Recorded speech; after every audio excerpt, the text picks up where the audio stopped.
Voilà, donc j'ai noté pas mal de textes sur ce thème tous ensemble et je suis loin d'avoir noté tous les textes qui parlent du fait d'être ensemble. Je pense que le Seigneur nous dit de nous efforcer de conserver l'unité de l'esprit et nous voulons que les liens de la communion fraternelle puissent se resserrer entre nous. Plus nous serons près du Seigneur les uns et les autres, plus nous serons près les uns des autres. Et ce soir, nous voulons nous rappeler tout ce que cela signifie, ou au moins une partie des choses qui sont concernées par le fait d'être tous ensemble. Je vais commencer par Romains chapitre 15, versets 5, 6 et 7. Que le Dieu de la persévérance et du réconfort vous donne de vivre en plein accord les uns avec les autres, comme le veut Jésus-Christ, afin que tous ensemble, d'une seule voix, vous rendiez gloire au Dieu et Père de notre Seigneur Jésus-Christ. Accueillez-vous donc les uns les autres comme Christ vous a accueillis pour la gloire de Dieu. Amen. Il est question ici du Dieu de la persévérance et du réconfort. C'est vrai que ce sont deux mots qui ne vont pas forcément ensemble dans leur signification, dans le langage, mais c'est vrai aussi que dans notre logique, dans la logique spirituelle, ils vont ensemble parce que c'est dans la mesure où nous persévérons dans tous les domaines, et ce soir on parle de la communion fraternelle et de l'unité dans le combat de la prière et dans la louange, et c'est dans cette perspective que nous pouvons être vraiment réconfortés. Et je pense que tous, nous avons besoin d'être réconfortés, nos bien-aimés pour lesquels nous prions, qui ont été cités dans cette liste qui est loin d'être complète, mais béni soit Dieu. Je pense que c'est notre désir. Notre désir, c'est de voir la gloire de Dieu. Notre désir, c'est de le glorifier nous-mêmes dans nos vies et au travers de nos vies. Alors, aide-nous, Seigneur. Ce que Christ a fait pour nous tous, Éphésiens chapitre 2, verset 6, il nous a ressuscités et fait asseoir ensemble avec lui dans les lieux célestes en Jésus-Christ. Amen. Nous sommes ressuscités ensemble pour former le corps de Christ. Vous vous rappelez Ézéchiel 37, cette vallée d'ossements desséchés qui n'avaient pas vie et qui ont été visités par le Saint-Esprit, qui se sont regroupés, sur lesquels les muscles et la chair ont pu croître, et puis le Seigneur a permis que son esprit vienne sur ces ossements, ces anciens ossements, et qu'ils se tiennent debout et qu'ils deviennent une armée nombreuse et puissante. Eh bien, béni soit Dieu, parce qu'en Jésus-Christ, nous sommes ressuscités. Nous ne sommes plus des ossements desséchés, nous ne sommes plus dans la mort, nous sommes dans la vie pour servir à sa gloire. Alléluia. Alors, ce soir, c'est l'armée qui est en marche. Ce soir, ce sont les armes que le Seigneur nous a données, que nous allons manier, et nous croyons qu'elles sont efficaces pour renverser toutes les forteresses qui peuvent être devant nous. Et puis en plus, le Seigneur nous a fait asseoir dans les lieux célestes. Rappelons-nous la position que nous avons en Christ. Nous ne sommes pas, bien sûr, humainement, nous sommes tributaires de tout ce qui se passe sur la terre. Mais rappelons-nous que si nous avons cette position en Christ, eh bien, ça veut dire que nous avons un libre accès auprès du Père. Alléluia. Que nous sommes au-dessus de la pollution du péché. Et est-ce que j'ose dire même des soucis? Oui, les soucis, nous les avons énumérés par rapport à nos bien-aimés, par rapport à nous-mêmes. Il ne faut pas les nier, il ne faut pas les occulter, mais en Christ, eh bien, nous sommes assis dans les lieux célestes et nous ne les regardons plus de la même manière. Et puis ça veut dire aussi qu'il y a une stabilité pour chacun d'entre nous, puisque nous sommes assis.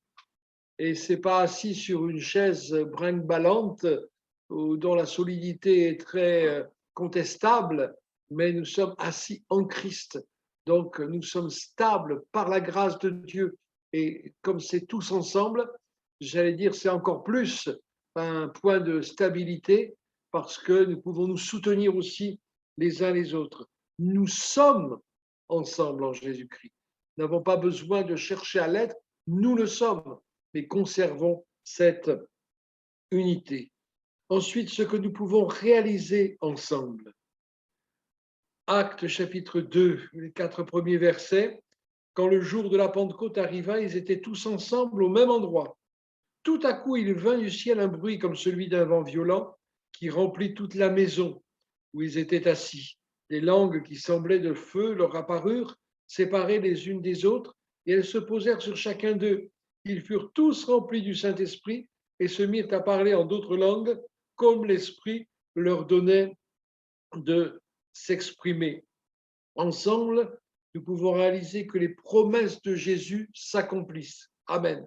Et celle dont il est question ici s'est accomplie et elle demeure encore. Donc, nous croyons que même si nous sommes en Zoom, il peut y avoir pendant cette réunion des baptêmes dans le Saint-Esprit. Alléluia.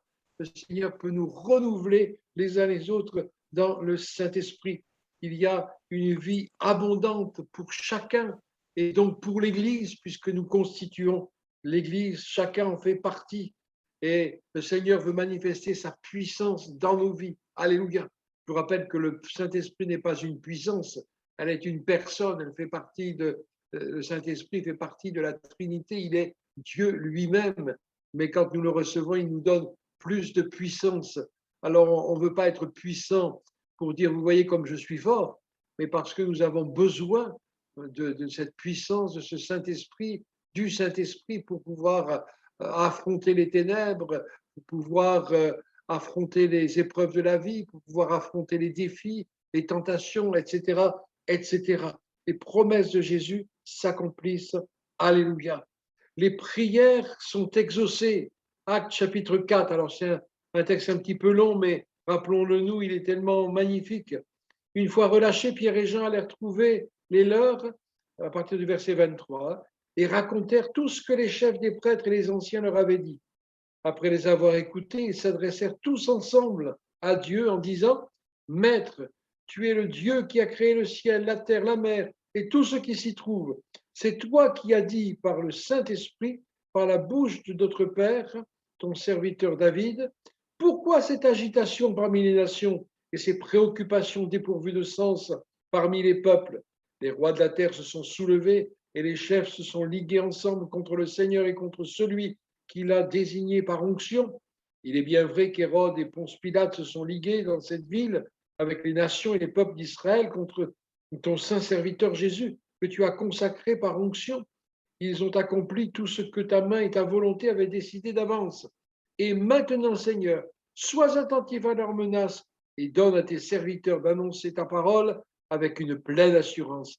Déploie ta puissance pour qu'il se produisent des guérisons, des signes miraculeux et des prodiges par le nom de ton saint serviteur Jésus.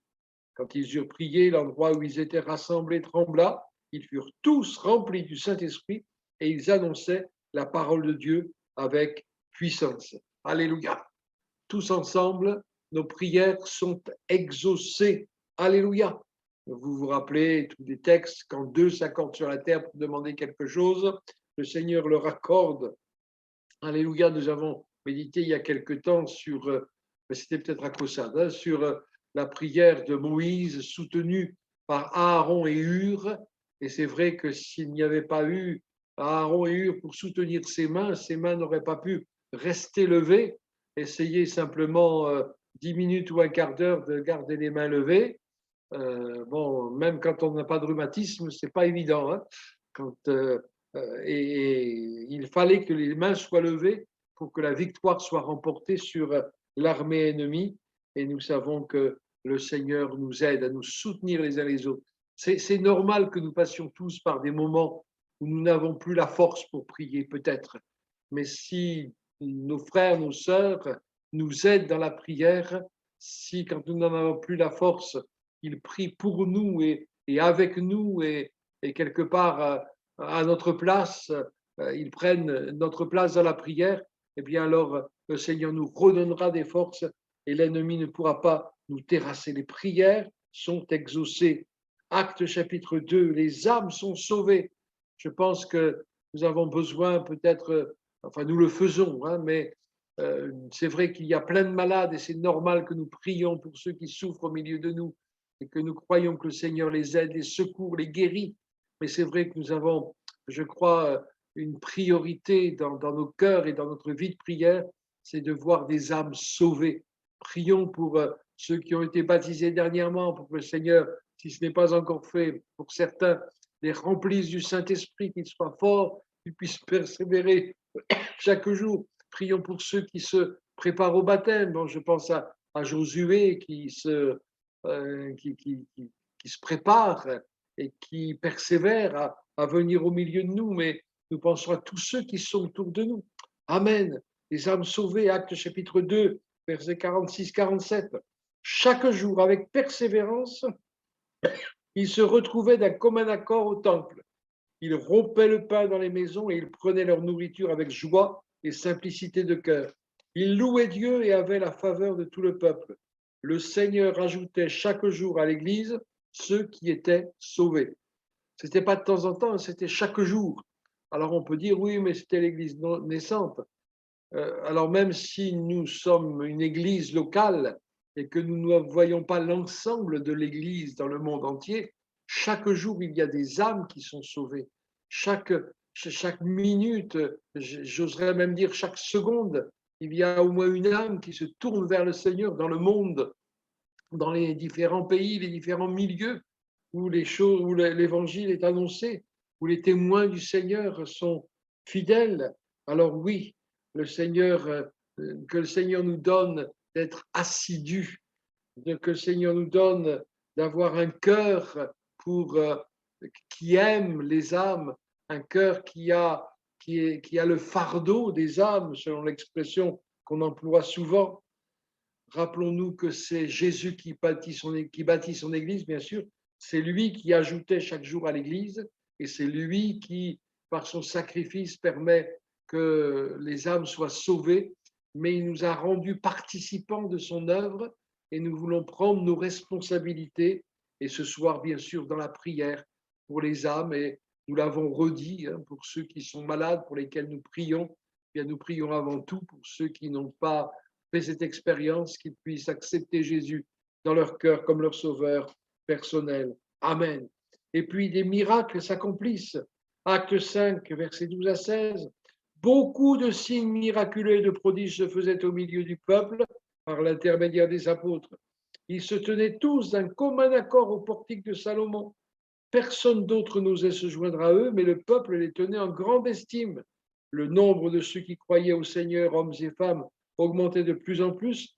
On en venait à sortir les malades dans les rues et à les placer sur des civières et des brancards, afin que, lorsque Pierre passerait, son ombre au moins couvre l'un d'eux.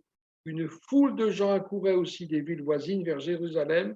Ils amenaient des malades et des personnes tourmentées par des esprits impurs, et tous étaient guéris. Bien sûr, soyons équilibrés, nous ne pouvons pas et nous ne voulons pas forcer la main du Seigneur, mais nous croyons qu'il peut guérir tous les malades, ceux pour lesquels nous allons prier ce soir. Des miracles s'accomplissent quand nous sommes tous ensemble et le Seigneur se glorifie au milieu de son Église. Dieu veut confirmer sa parole. Alléluia.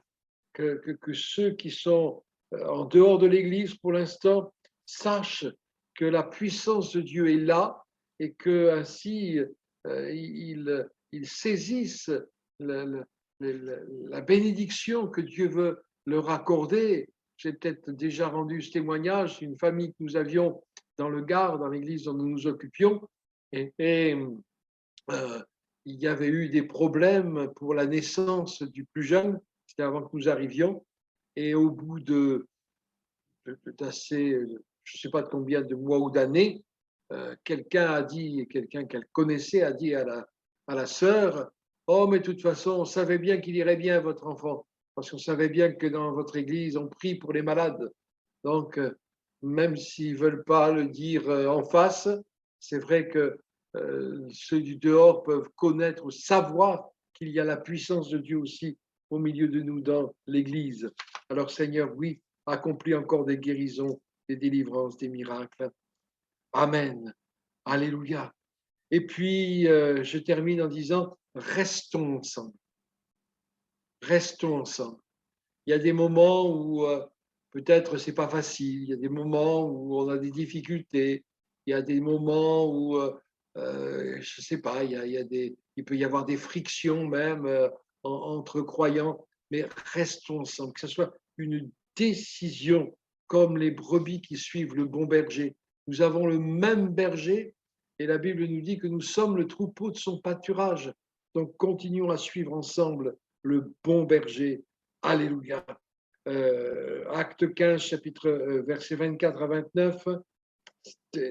Nous pouvons ensemble prendre des décisions contre les ténèbres afin que rien ne vienne nous diviser.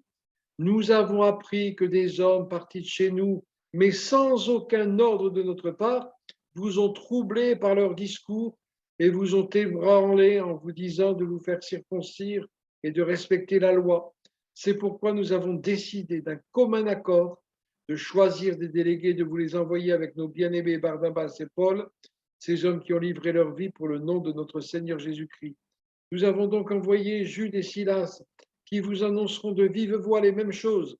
En effet, il a paru bon au Saint-Esprit à nous de ne pas vous imposer d'autres charges que ce qui est nécessaire, vous abstenir des viandes sacrifiées aux idoles, du sang, des animaux étouffés, de l'immoralité sexuelle. Vous agirez bien en évitant tout cela à Dieu. Ils étaient ensemble et le Saint-Esprit a pu les aider à rassurer le cœur des chrétiens, à les aider à ne pas se mettre de nouveau sous le joug de la loi. Ils n'étaient pas obligés de se faire circoncire selon le rite de la loi de Moïse, mais ils avaient cette liberté en Christ et c'est notre cœur qui a besoin d'être circoncis pour conserver la saine doctrine. C'est vrai, la Bible nous dit que celui qui se tient à l'écart, il cherche ce qui lui plaît et il s'irrite contre tout ce qui est sage et qui est juste. Donc, ça permet, quand nous sommes ensemble, de recevoir l'enseignement de la parole de Dieu et de rester ferme et équilibré dans cette saine doctrine. Amen. Et puis un dernier texte, je pense qu'on attend tous ce moment, cet accomplissement de la parole de Dieu. 1 Thessaloniciens chapitre 4, versets 16 à 18. En effet, le Seigneur lui-même, a un signal donné à la voix d'un archange et au son de la trompette de Dieu, descendra du ciel. Et ceux qui sont morts en Christ ressusciteront d'abord. Ensuite, nous qui serons encore en vie, nous serons tous ensemble enlevés avec eux sur des nuées à la rencontre du Seigneur dans les airs. Et ainsi, nous serons toujours avec le Seigneur. Encouragez-vous donc les uns les autres par ces paroles. Alléluia. Si pendant qu'on est là, on était enlevé, qu'est-ce que vous en dites? Alors il y a quelqu'un qui pense, oui, mais j'ai encore ça à faire, mais j'ai encore ça à faire. Oh, je suis certain que le moment où on sera enlevé, on ne pensera plus à ce qu'on avait encore à faire sur la terre. On sera tellement heureux d'être avec le Seigneur, de le voir face à face et d'être ensemble réunis et réunis avec nos bien-aimés aussi, qui nous ont précédés dans la gloire, ensemble dans le ciel. Donc, comme plusieurs fois je l'ai entendu dire par les prédicateurs, et peut-être que je l'ai dit moi aussi, apprenons à être ensemble sur la terre parce que nous allons passer l'éternité ensemble. Amen. Et sur ma feuille, j'ai mis à la fin, Alléluia. Alors, je ne vous entends pas, le micro est coupé, hein, mais je vous entends quand même dire Alléluia, tous ensemble dans le ciel. Voilà quelques pensées. Donc, je n'ai pas voulu prendre trop de temps pour que nous ayons du temps pour la prière, mais ça répond aussi à ce que nous avons partagé avec la parole de Dieu. Que le Seigneur nous bénisse dans ces moments. Amen. Merci, c'est vrai, Seigneur, pour cette grâce d'être ensemble. Merci, Seigneur, nous l'avons expérimenté d'une manière particulière quand nous avons retrouvé la communion fraternelle en présentiel, Seigneur. Mais même au travers de cette réunion par Zoom ce soir, nous sommes ensemble, ensemble pour te louer, ensemble pour exalter ton beau nom et ensemble pour intercéder pour nos bien-aimés, Seigneur. Merci, Seigneur, pour cette réalité. Aide-nous, Seigneur, à persévérer. Aide-nous à tout faire pour conserver l'unité de l'esprit. Aide-nous à tout faire, Seigneur, même lorsque nous sommes chagrinés par une parole, par une attitude. à faire même le premier pas pour la réconciliation, pour l'unité, pour le pardon, pour, Seigneur, conserver cette unité. Merci Jésus.